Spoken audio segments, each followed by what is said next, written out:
Analyse करना है तो उसके बहुत सारे सॉफ्टवेयर हैं, जिसमें से एक सॉफ्टवेयर जो है वो SPSS है। तो आज हम SPSS की बेसिक्स हम सीखेंगे। सबसे पहले हम देखेंगे कि SPSS का मैंने जैसे आपको बताया कि फुल फॉर्म है statistical package for social sciences, और इसके अंदर हम जो है वो डेटा रन करते हैं, डेटा एनालाइज करते हैं, स्टैटिस्टिकल टेक्निक्स इसके ऊपर लगाते हैं। तो ये सारा किस तरह होता है, इस डेटा को किस तरह जो है हम इस्तेमाल करते हैं। तो आपके पास सबसे पहला डेटा जो है वो दो डिफरेंट शक्ल में होना चाहिए। या तो डेटा आपके पास हार्ड फॉर्म में हो और फिर उस हार्ड फॉर्म से आप जो है वो एक्सेल की शीट पूरा डेटा जो है वो बना दें और फिर उसको यहाँ पे ट्रांसफर कर दें। या फिर ये है कि आप डायरेक्ट SPSS के ऊपर जो है वो एंट्री आप करें। तो एंट्री कैसे होती है क्वेश्चन की, वो मैं अभी आगे चल के आपको बताऊंगा कि कैसे एंट्री होती है। लेकिन अभी जो है हम ये देखते हैं कि जब हमारे पास कोई डेटा होता है, कोई क्वेश्चनायर होता है, तो उस क्वेश्चनायर के को हम किस तरह जो है आगे लेके बढ़ते हैं और डेटा रन करते हैं। तो सबसे पहले हम या आपके सामने जो एक शीट खुली हुई है लाइक एन एक्सेल। तो ये एक्सेल की तरह की कोई एक शीट है, लेकिन ये एक्सेल नहीं है, ये SPSS है। SPSS के अंदर जो है वो दो व्यूज होते हैं। SPSS के अंदर यहाँ पे एरो अगर आप देखें तो एक व्यू जो है वेरिएबल व्यू कहलाता है, जिसको अगर मैं क्लिक करूं तो ये आपके पास आएगा। तो ये वेरिएबल व्यू है जिसमें नेम है, टाइप है, ब्रेड्थ है, डेसिमल है, लेबल है, वैल्यूज है, मिसिंग डेटा है, columns, alignment, measurement and role. तो ये जो सारी चीजें हैं ये वेरिएबल व्यू के अंदर जो है वो आपको नजर आएंगी।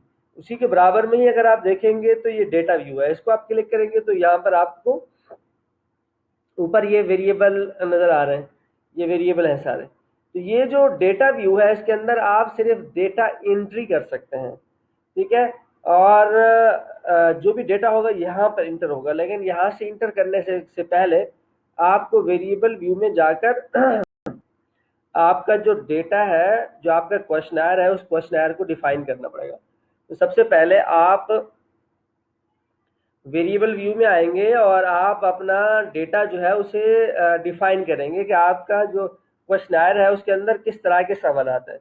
तो फर्ज करो कि आपका जो डेटा है उसके क्वेश्चनर जो है उसके अंदर जो सवालात हैं वो सारे सवालात यहाँ पर लिखे जाएंगे। यहाँ पर ये सारे सवालात की जगह है। तो यहाँ पर फर्ज करो कि पहला आपका सवाल जो है, आपका जो क्वेश्चनर था उसके अंदर आमतौर पर जब क्वेश्चनर बनाते हो तो उसमें सबसे पहली जो चीज़ होती है वो डेमोग्राफिक्स होते हैं। तो जो डेमोग्राफिक्स होता है उसमें सबसे पहली चीज़ अगर मैं देखूं तो क्वेश्चनर में नाम की कोई ज़्यादा अहमियत नहीं होती, इसलिए मैं जो है सबसे पहले जेंडर से स्टार्ट करता हूं। तो फर्ज करो कि आपका पहला सवाल था रिलेटेड टू जेंडर्स। उसके बाद आपके पास पहला सवाल था रिलेटेड टू जेंडर, तो दोबारा मैं करता हूँ जेंडर। तो पहला सवाल ये जेंडर। अब आपके सामने ये चीज़ें आगे बढ़ गई। ये जेंडर मैंने लिखा है तो यहाँ नुमेरिक और ये सारी चीज़ें आ रही हैं। तो इसको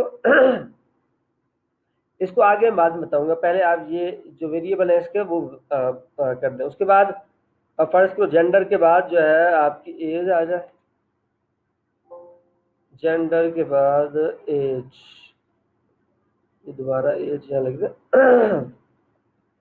एज लिखने के बाद आप टैब दबाएंगे तो फिर जो है ये होगा, टैब दबाकर आप जो है इसको नीचे ले जा सकते हैं।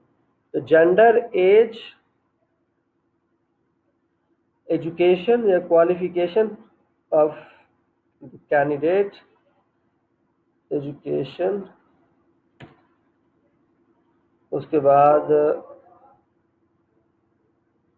एजुकेशन को दोबारा लिख देते हैं, एजुकेशन, टैब दबा दें और उसके बाद फिर यहाँ पर आ जाए। तो जेंडर हो गया, एजुकेशन हो गया, एज हो गया, और उसके बाद हम लिखते हैं डिजिग्नेशन, डिजिग्नेशन,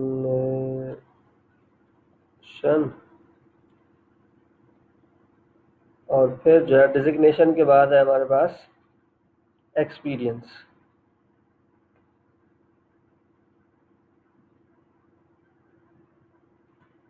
ओके, तो gender, age, education, designation, experience, और भी बहुत सारी चीज़ें होती हैं। तो वो भी आप अगर चाहें तो लिख सकते हैं, लेकिन फर्स्ट करो यही बेसिक चीज़ें होती हैं। ये एक्सपीरियंस, तो टैब दबा दें तो ये हो जाएगा experience. Gender, age, education, designation, experience, और भी चीज़ें इसमें शामिल हो सकती हैं, जैसे डिपार्टमेंट हो सकता है, जैसे कंपनी का नाम हो सकता है। तो ये चीज़ें इसके अंदर होती हैं। तो फर्ज करो, बल्कि वो भी मैं लिख देता हूँ कि आपके डिजिग्नेशन हो गई, तो डिपार्टमेंट,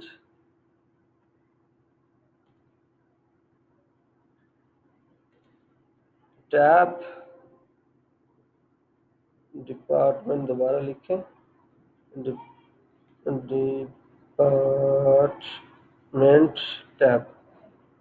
अच्छा, एक बात याद रहे कि ये जब भी आप नेम लिखते हैं, ये वेरिएबल के नाम है, और ये वेरिएबल के नाम में कोई गैप नहीं आ सकता। यानी फर्ज करो अगर आपके पास जॉब सेटिस्फैक्शन है, आप जॉब के बाद गैप दें और फिर उसके बाद सेटिस्फैक्शन जो है वो लिखें, तो फिर यहाँ पर नहीं लिखा जाएगा। आपको जॉब सेटिस्फैक्शन को इकट्ठे ही लिखना होगा, तब जाके लिखा जाएगा, अदरवाइज नहीं लिखा जाएगा। तो जब भी आप कोई गैप देंगे तब ये नहीं लिखेगा और ये एरर दे देगा।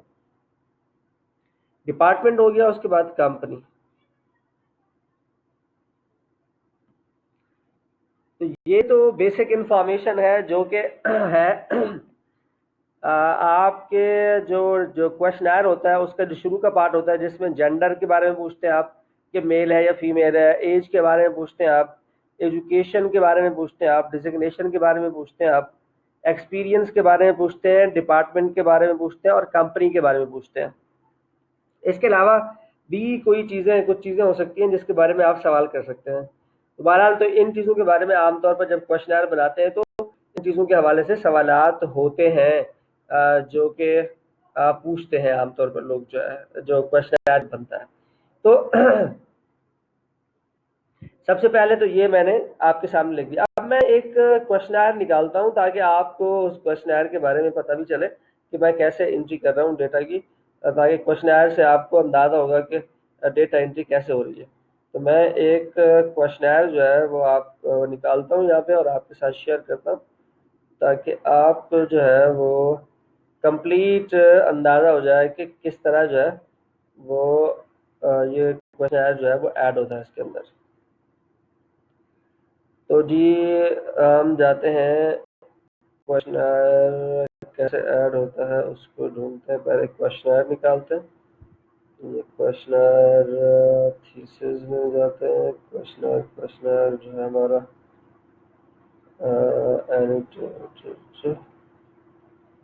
रिपोर्ट में जाकर एडिटेड पेपर आर्टिकल्स के, अच्छा जी,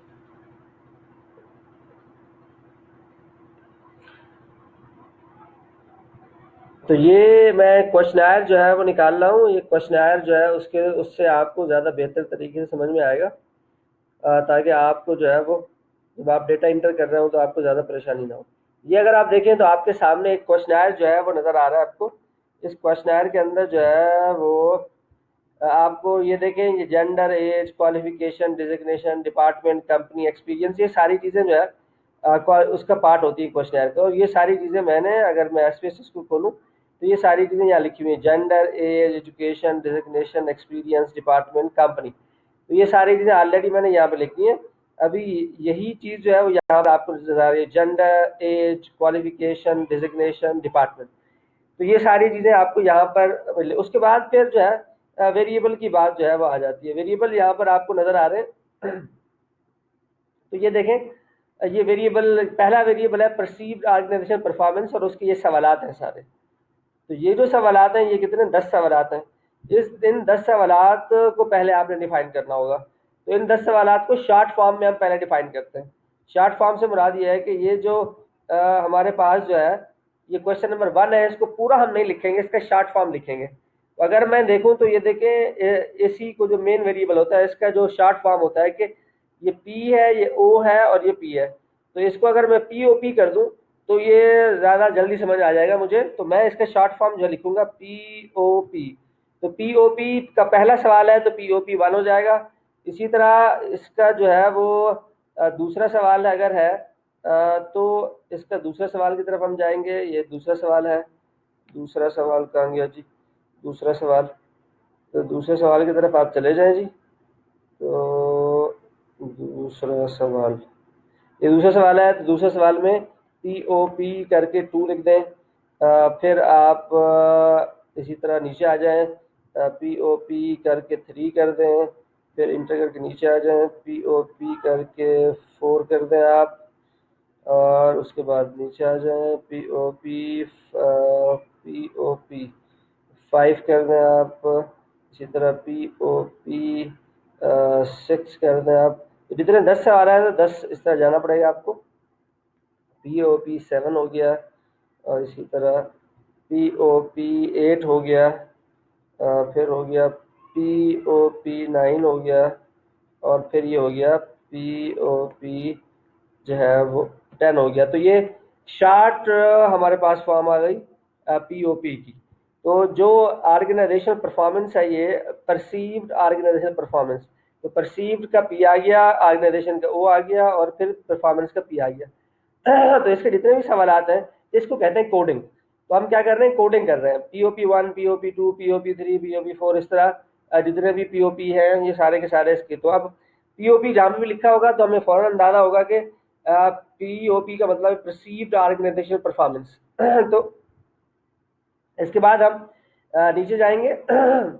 और नीचे जाएंगे तो ये फिर आ गया एम्प्लॉय मोरल की डायमेंशन। इसमें सबसे पहले जॉब सेटिस्फैक्शन है। तो जॉब सेटिस्फैक्शन के जो सवालात हैं यहाँ पे देखते हैं कितने सवालात हैं जॉब सेटिस्फैक्शन के। तो ये जॉब सेटिस्फैक्शन के जो सवालात हैं उसको हम देख लेते हैं। जॉब सेटिस्फैक्शन, तो जॉब सेटिस्फैक्शन को जो है वो हम पहले जॉब सेटिस्फैक्शन के क्वेश्चन को हम देखते हैं जी। इसके 6 सवालात हैं। तो जॉब सेटिस्फैक्शन का शॉर्ट फॉर्म क्या होगा? JS। तो हम क्या लिखेंगे? JS1 पहले सवाल का JS1, दूसरे सवाल का JS2, तीसरे सवाल का JS3, चौथे सवाल का JS4, और पांचवें सवाल का JS5, और इसी तरह छठे सवाल का JS6। तो ये JS के जो जे सवाल थे उनकी शॉर्ट फॉर्म हमने लिख दी। इसी तरह फिर आगे अगर आप जाएं तो ऑर्गेनाइजेशनल ट्रस्ट के क्वेश्चन हैं। तो फिर आप ऑर्गेनाइजेशनल ट्रस्ट जो है उसके, तो ऑर्गेनाइजेशनल ट्रस्ट का मतलब है OT। तो हम क्या करेंगे? OT का पहला सवाल 1, फिर OT 2, फिर OT 3, OT 4, OT 5, फिर आ जाएगा OT 6,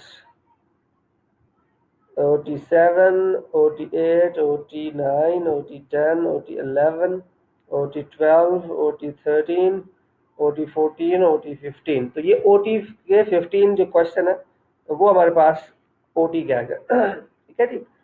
ये OT आ गया। उसके बाद नीचे अगर आप जाएं तो हमारे पास है वर्क एनवायरनमेंट। तो इसकी आप कोडिंग कर ले। इसकी शॉर्ट फॉर्म वर्क एनवायरनमेंट की WE होनी चाहिए। तो WE पे आप करें तो WE 1 हो जाएगा।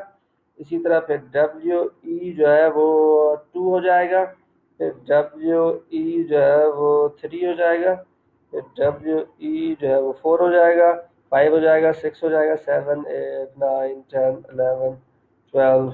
तो ये 12 W वाले थे तो ये 12 जो है हो गए। इसी तरह फिर लीडरशिप के हैं। तो फिर आप लीडरशिप की जो है उसकी आप कोडिंग करें। तो लीडरशिप का मतलब है लीडरशिप बिहेवियर लिखा हुआ है तो LB हो जाएगा। तो आप LB जो है इसको 1 कर दें, LB जो है 2 कर दें, LB जो है वो 3 कर दें। ये ऊपर वाला 2 है तो LB 2 हो गया, LB 3 हो गया, LB जो है ये 4 हो गया, फिर LB 5 हो गया, LB 6 खुद ही आ रहा है, 7, 8, 9, 10। तो LB के 10 सवाल आते हैं तो LB हो गया। इसी तरह कंपनसेशन वाले को आपने करना है। तो कंपनसेशन सिस्टम का मतलब है CS। तो CS1 हो गया, फिर CS2 हो गया, फिर CS2 कर देते हैं CS2, फिर CS 3 हो गया, 4 हो गया, 5 6 7 8 9 10। तो ये सारे क्वेश्चन है हमारा जो है, इसकी मैंने कोडिंग कर दी। अब कोडिंग करने के बाद एसपीएसएस को दोबारा खोलेंगे और यहाँ पर जो वेरिएबल्स है, तो क्वेश्चन आर को अगर हम देखें दोबारा, तो सबसे पहले जो हमारा वेरिएबल था, सबसे पहले तो हमारे पास ये वेरिएबल थे जेंडर वगैरह, ये तो हमने लिख दिया। अब ये वेरिएबल है POP1 POP2, तो इसके कितने सवाल हैं? तो बिल्कुल यही सेम चीज़ें 10 सवाल हैं।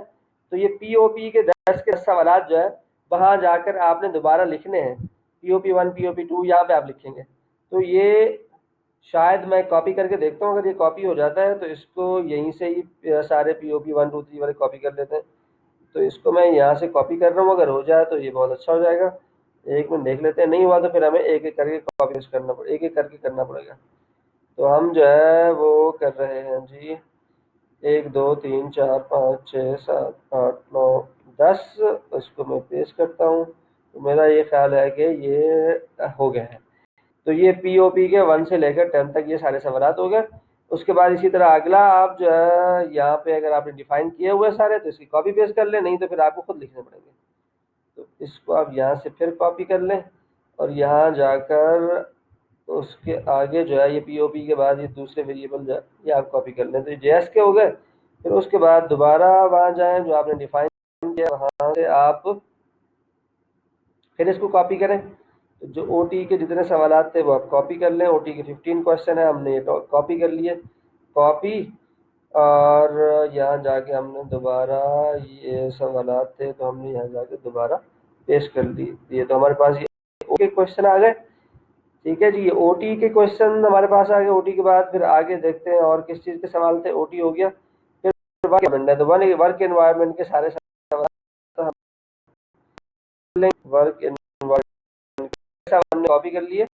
वर्क एनवायरमेंट के 12 सवाल आते हैं, तो ये भी हमने यहाँ से कॉपी किया और यहाँ SPSS के अंदर जाकर इसको पेस्ट कर दिया। तो ये इसके सवाल आ गए। एक बात याद रखें कि अगर आपके पास एक्सेल की फॉर्म में ये क्वेश्चन अवेलेबल नहीं है, फिर आपको जो है हाथ से ये सारे काम करने होंगे, उससे ही लिखना पड़ेगा। पहले आप हार्ड जो क्वेश्चन है उसके अंदर जो है, हार्ड क्वेश्चन के अंदर ये कोडिंग कर लें, जैसे ये हमने की हुई है WE1 2 3, ये तो हार्ड कॉम में इस तरह कोडिंग कर लें और फिर वहां से आपको मैनुअली एक एक करके जो है SPSS के अंदर या मैनुअली लिखना पड़ेगा यहाँ पर कि WE1 2 ये खुद ही लिखना पड़ेगा। अब हमारे पास नेक्स्ट जो है इसके अंदर W हमने लिख दिया है। अब LB है, LB के जो सवाल हैं वो हम यहाँ से कॉपी कर लेंगे। अगर एक्सेल पे बनाया हुआ है तो फिर तो कॉपी पेस्ट ही हो जाएगा। ये हमने कॉपी किया और कॉपी करने के बाद यहाँ जाकर हमने दोबारा इसको पेस्ट कर दिया। तो ये पेस्ट हो गया जी, कॉपी और पेस्ट। इसके बाद हम आगे बढ़ते हैं नेक्स्ट उसकी तरफ, और ये LB भी हो गया। फिर अगला हमारा कौन सा वेरिएबल है जी? कंपनसेशन। तो कंपनसेशन का जो हमने कोड की हुई थी, उस कंपनसेशन की जो कोडिंग है उसको कॉपी करते हैं उसी तरह। और ये 10 इसके सवाल थे, 10 हमने ये थे। अब इसको भी हम यहाँ जाकर क्या कर लेंगे जी? पेस्ट कर देंगे। तो ये भी अब हमारे पास सारे के सारे जो वेरिएबल थे वो डिफाइन हो गए यहाँ पर। ठीक है जी, तो ये सारे वेरिएबल डिफाइन हो गए हमारे पास। इसको मैं सेव भी कर लूँ ताकि जो है अगर हमें कल को डेटा वो आगे पीछे भी हो जाए तो हमारे पास पड़ा रहे। तो डेटा को हम सेव कर लेते हैं। सेव हम जो है वो करते हैं जी डेस्कटॉप पे जाकर हम इसे सेव करते हैं, डेस्कटॉप। और इसका नाम रखते हैं जी रिसर्च क्लास, रिसर्च क्लास इसका नाम हो गया। ठीक है जी, रिसर्च क्लास। और इसको हमने कर दिया सेव। ये जी सेव हो गया। अब आप इसके अंदर जो भी करते रहेंगे सेव होता रहेगा। अल्हम्दुलिल्लाह, तो ये सेव हो गया जी। अब हम जो है हमारे पास अब ये सारी चीज़ें अब यहाँ पर इसके सामने अगर आप देखें तो ये जो है टाइप टाइप तो हमारे पास न्यूमेरिक है। इसको मैं क्लिक अगर करूँ तो यहाँ पे बहुत सारी टाइप होती हैं। ये देखिए न्यूमेरिक, कॉमा है, डॉट है, साइंटिफिक नोटेशन है, डेट्स वगैरह वगैरह। तो आपको इन बाकी चीज़ों को देखने की जरूरत नहीं है, सिर्फ आप जो है आपके पास न्यूमेरिक ही होगा। अब इसको ओके कर दें तो ये न्यूमेरिक होगा जो टाइप है। विड्थ आप 80 रहने तो इसको छोड़ दें आप। और डेसिमल जो है ये भी 2 होना चाहिए। डेसिमल का मतलब है जो रिजल्ट आपका आएगा वो कितने डेसिमल तक आपको चाहिए, तो 2 होना चाहिए। लेबल का मतलब है या फुल क्वेश्चन आप लगा सकते हैं, तो इसको भी लगाने की जरूरत नहीं है। फुल क्वेश्चन हमें चाहिए नहीं होंगे, क्योंकि फुल क्वेश्चन लिखने की ज़रूरत नहीं है। हम हर एक क्वेश्चन को इंडिविजुअली तो जो है वो रन नहीं कर रहे हैं। हमें जो है इन सवालात को एवरेज करके करना होगा, इसलिए हमें सारे सवालात को यहाँ पे लिखने की ज़रूरत नहीं है। अगर आप लिखना भी चाहें तो ये बड़ा आसान है, यहाँ आप जाएँ और इसके सामने ये सारे सवालात हैं और आपका दिल चाह रहा है कि मैं सवाल भी लिखूँ, तो आप क्या करें, यहाँ से कॉपी करके यहाँ कॉपी करें, वहाँ जाकर इसको आप पेस्ट करें जो जहाँ पर आपका ये है। तो लेकिन ऊपर वाले में लिखा हो या नीचे वाले में जहाँ पर ये पीओपी के सवाल थे, इसको पेस्ट कर सारे सवाल भी आपके आ गए। लेकिन इसकी ज़रूरत नहीं है कि आप इसको जो है ये लिखें, क्योंकि हम इंडिविजुअली कर नहीं रहे। जिस वक्त आपको इंडिविजुअल क्वेश्चनर को डील करना होगा तब जाके आप कर सकते हैं, इसलिए मैं इसको यहाँ से डिलीट कर रहा हूँ। तो हमें इसकी कुछ की ज़रूरत नहीं है जो कि हमें करना है। इसी तरह हमें जो है ये यहाँ जाके डिफाइन करना होगा कि gender, age, education, designation, experience, department और कंपनी, इसको आप कैसे कर सकते हैं। तो ये हमें जो है ये इनिशियल वीडियो हमारी थोड़ी सी बड़ी होगी, तो हमें क्योंकि इसको मैं शॉर्ट कर सकता, कम से कम डेटे को डिफाइन कर लूँ, उसके बाद फिर जो है वो आगे हम बाद में करेंगे। तो डेटा जो है डिफाइन हो जाए, नाम लिखे जा सकें, वेरिएबल व्यू है इसको हम डिफाइन कर सकें। तो वेरिएबल व्यू के अंदर ये सारी चीज़ें हम लिख रहे हैं। हम इस जेंडर के सामने जाएंगे और हम इसे डिफाइन करेंगे। तो हम A1 लिखते हैं, 1 हम लिखते हैं मेल, ऐड कर दें जी, और 2 वैल्यू में जाकर 2 लिखेंगे आप, और लेबल में जाकर लिखेंगे फीमेल। तो मेल और मेल, और इसके बाद यहाँ जाके ओके कर दें। तो ये हमारा जेंडर वाला डिफाइन हो गया। इसके बाद एज आ जाए, एज को क्लिक करें, और अगर हम यहाँ पर आए तो एज फर्स्ट की हमारी रेंज है कि एज जो है वो हमारी पास जो रिस्पोंडेंट है वो 20 साल से लेकर 50 साल तक के रिस्पोंडेंट है। तो हम क्या करेंगे, 1 लिखेंगे और लिखेंगे जी एज लिमिट है 20 20 से लेकर 30 ईयर्स, 20 से लेकर 30 ईयर्स, ऐड कर दें। ये जहाँ पर 1 लिखेंगे वहाँ 20 से 30 ईयर्स आ जाएगा। इसी तरह 2 आप कर लें, वहाँ जो है 31 से लेकर 40 ईयर्स। उसके बाद जो है वो हमारे पास 3 है, 3 में आप कर दें जी 41 से लेकर 50 ईयर्स, ऐड कर दें। तो ये 3 आप 60 तक भी चाहें तो ले जा सकते हैं, 60 हम कर देते हैं। 4 है, और 4 जो है ये है 51 से लेकर 60 ईयर्स। ठीक है, तो 60 ईयर से ऊपर होता भी नहीं, अगर हो तो अब 60 ईयर आप कर दीजिएगा। ठीक है जी, तो ये आ गया, इसको आप ऐड कर दें। ये एज डिफाइन हो गई है हमारे पास। फिर आप एजुकेशन में आ जाए, एजुकेशन को क्लिक करेंगे यहाँ पर, एजुकेशन में आए तो इसी तरह ये आप मैट्रिक कर दें, इंटर कर दें या एयर में कर दें। ये 1 जो है वो है 16 year education, 16 year education, 16 year आ गया। तो 16 ईयर एजुकेशन का मतलब मैट्रिक। ठीक है, तो 16 ईयर मैट्रिक हो गया। 2 जो है वो हो गया 18 ईयर्स,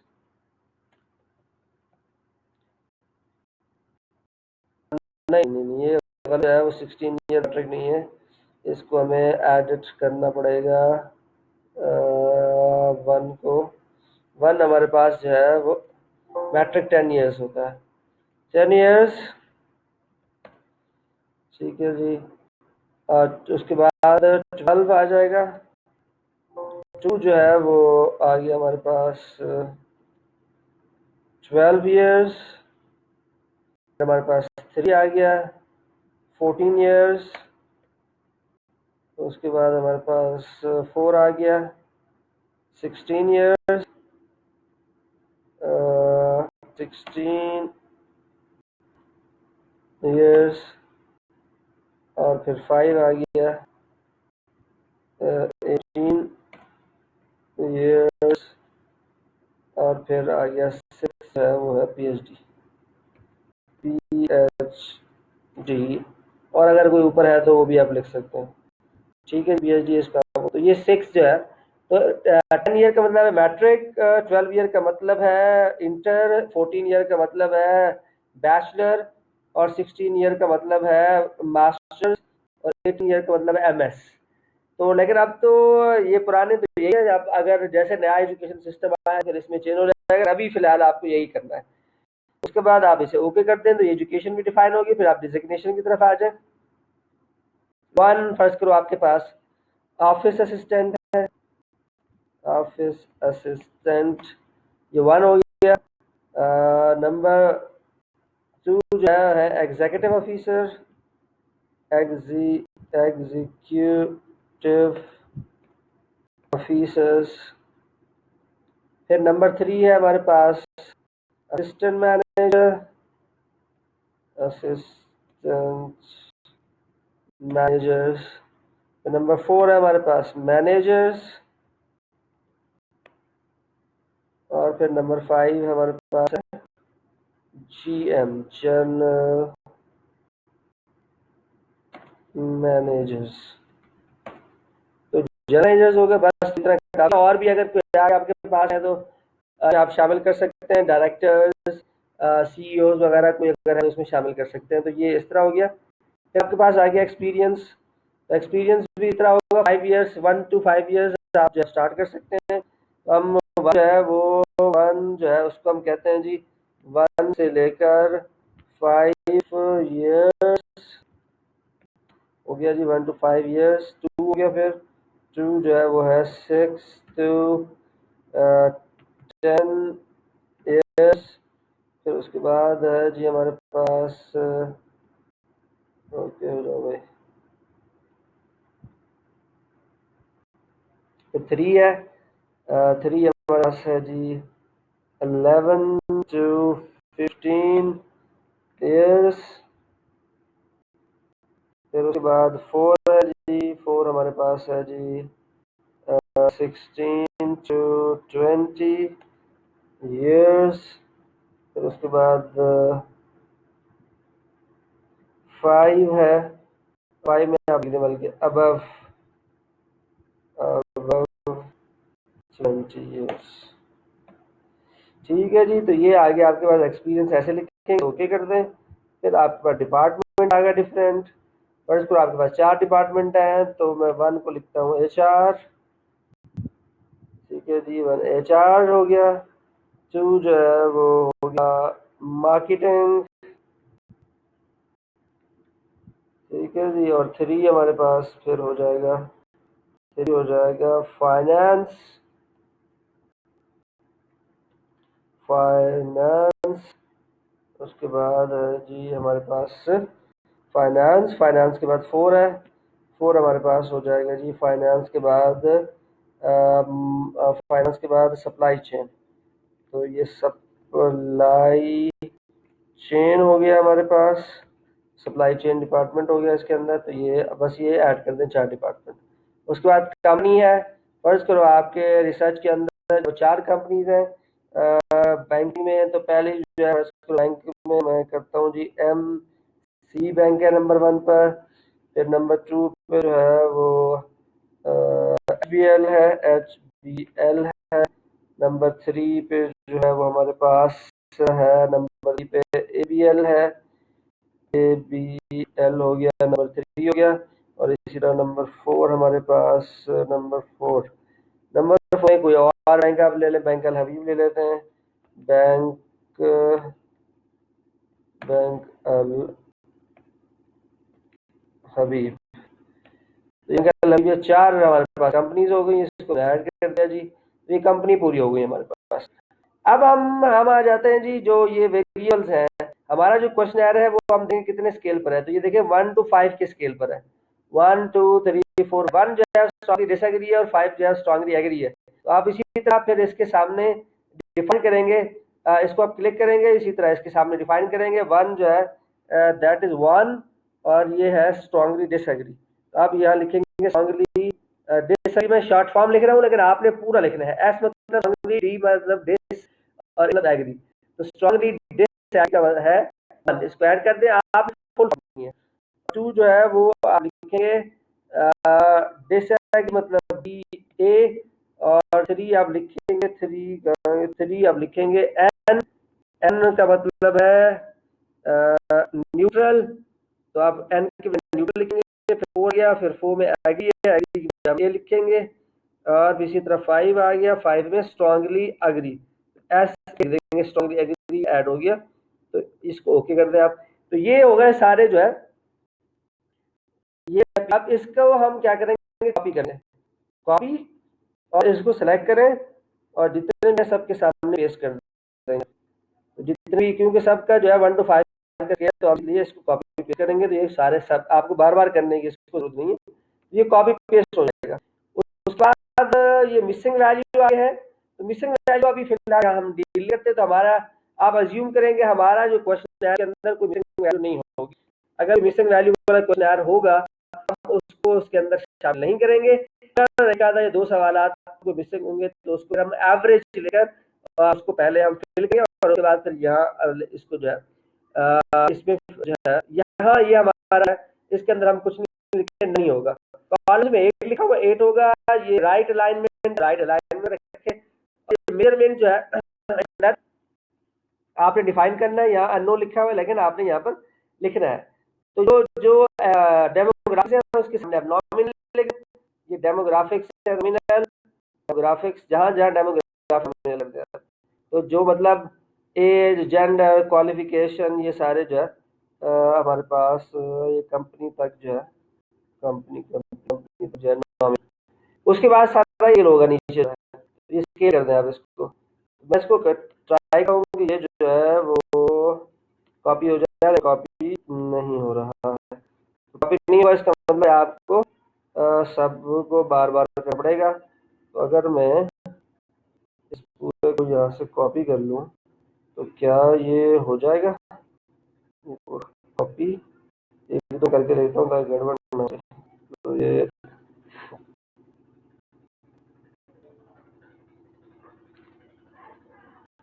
तो ये आपको 1 by 1 ही करना पड़ेगा। तो ये 1 by 1 कर ले, सबको थोड़ा टाइम लगेगा। इस आप सबको जो स्केल पर जो है वो आप ले जाएंगे। तो इस स्केल पर आपने कर दिया, ये सारे जितने भी वेरिएबल हैं तो 1 by 1 के आपको स्केल पे करना होगा। तो ये 1 by 1 करके स्केल पे कर रहा हूँ। देखें स्केल पे होना चाहिए, जितने भी क्वेश्चन है सारे स्केल पे होने, तो ये इसको आपने स्केल करना है। अब ये थोड़ा सा आपको, आपका जो एफपीएस है उसके अंदर अगर ये कॉपी पेस्ट हो जाता है तो आपकी तो के लिए बड़ा आसान हो जाएगा। आज आपको फिर एक करके सब स्केल को सिलेक्ट करना पड़ेगा। इससे हो जाइए था सिलेक्ट, पता नहीं क्यों नहीं हुआ। दोबारा ट्राई करता हूँ कॉपी करके, अगर मैं नीचे वाले जितने भी हैं वो सबको सेलेक्ट करूँ, यहाँ से ही कर लो।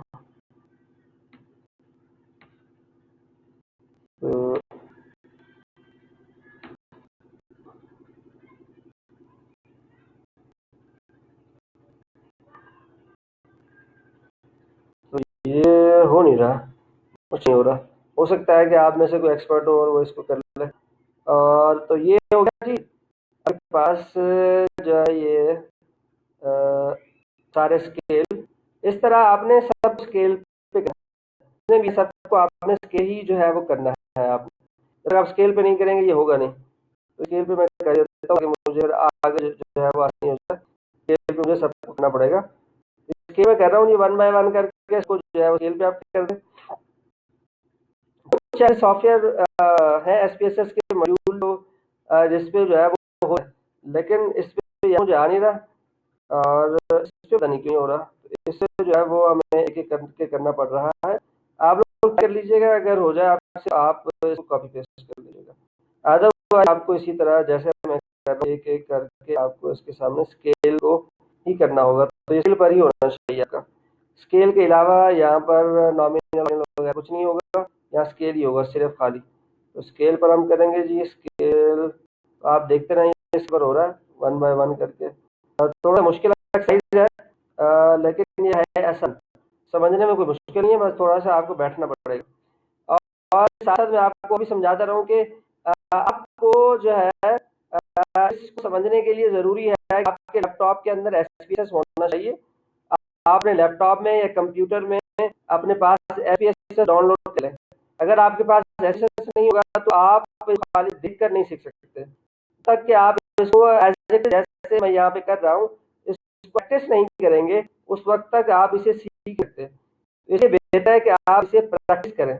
ठीक है, प्रैक्टिस करेंगे तो ही आप इसे सीखेंगे। प्रैक्टिस किए वगैरह आप नहीं सीख सकते। तो आप इसे प्रैक्टिस कर लें, यहाँ से देखते रहें और प्रैक्टिस करते रहें। तो आप दोबारा एक दफ़ा रिपीट कर देता हूँ, मैं क्या किया है जी। सबसे पहले हमने ये क्वेश्चन आया था, इस क्वेश्चन को हमने देखा जी। क्वेश्चन में gender, age, qualification, designation, department, ये सारी चीज़ें थी। उसके बाद नीचे सवाल, फिर सवाल को हमने क्या किया, PO1 PO2 इसी तरह जितने भी सवाल थे इन सबकी हमने कोड ली। फिर कोडिंग करने के बाद हम गए वापस SPSS के ऊपर, और SPSS के अंदर जो है इस तरह जेंडर और ये सारे लिखा, फिर OP वगैरह ये कॉपी पेस्ट नहीं है। उसके बाद ये न्यूमेरिक इसको किया, ये 8 और ये 2 और लेबल पे हमने लिखा नहीं है, और फिर उसके बाद ये वैल्यू डिफाइन की है। तो जो वैल्यूज है उसको हमने डिफाइन कर दिया। मिसिंग डेटा में हमने कुछ लिखा, ये भी वैसे रहे वैसे। अब यहाँ जाकर हमने जो है इसको चेंज किया है, वो नॉमिनल करो, ये सारा नॉमिनल कर दिया डेटा। तो ये नॉमिनल जो कि कंपनी तक का जो था ये नॉमिनल हो गया, और कंपनी से आगे जो क्वेश्चन थे एक्चुअल, वो जो है वो हमारे पास जो है वो स्केल पर आएगा।